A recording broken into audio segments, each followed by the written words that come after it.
আপনারা যদি চুপ না করেন আমি বক্তব্য দিব কিভাবে ভাই? একটু চুপ করেন, আমি জাস্ট 5 মিনিট কথা বলবো। বিসমিল্লাহির রহমানির রহিম।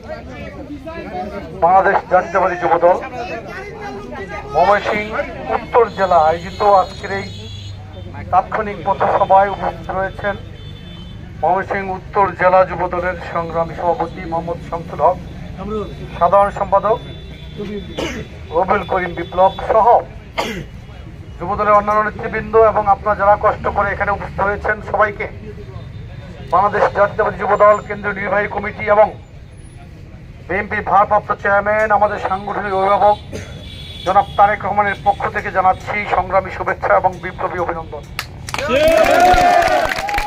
বন্ধুরা আমার, একটু আগে আমি লক্ষ্য করলাম যে আপনারা রাস্তা বন্ধ করে দিয়েছেন।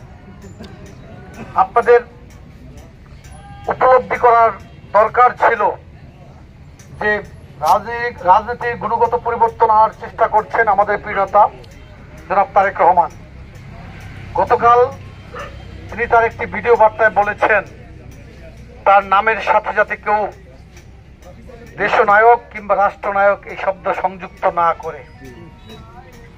শুধু তাই নয়, আজকে আমাদের প্রিয় নেতা জনাব তারেক রহমানের জন্মদিন। কিন্তু বাংলাদেশের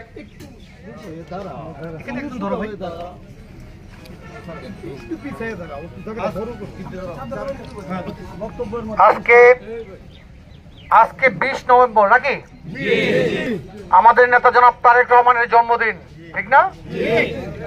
কিন্তু বাংলাদেশের কোথাও জন্মদিন উদযাপিত হয়েছে? কেন হয়নি?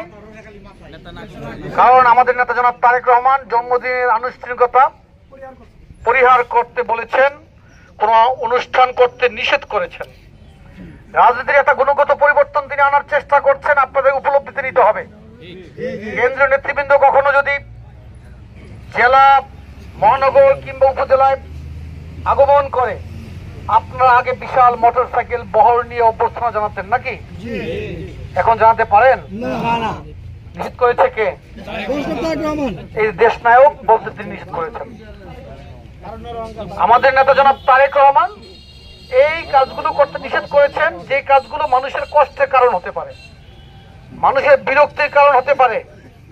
আপনারা শত শত নেতা কর্মী নিয়ে হাটে বাজারে যে মিছিল করেন, মিছিল করার সময় সাধারণ কৃষক বা গৃহস্থ রাস্তার দুই পাশে তার পণ্য সামগ্রী সাজিয়ে বেচাকেনা করে, আপনার পায়ের নিচে পড়ে তার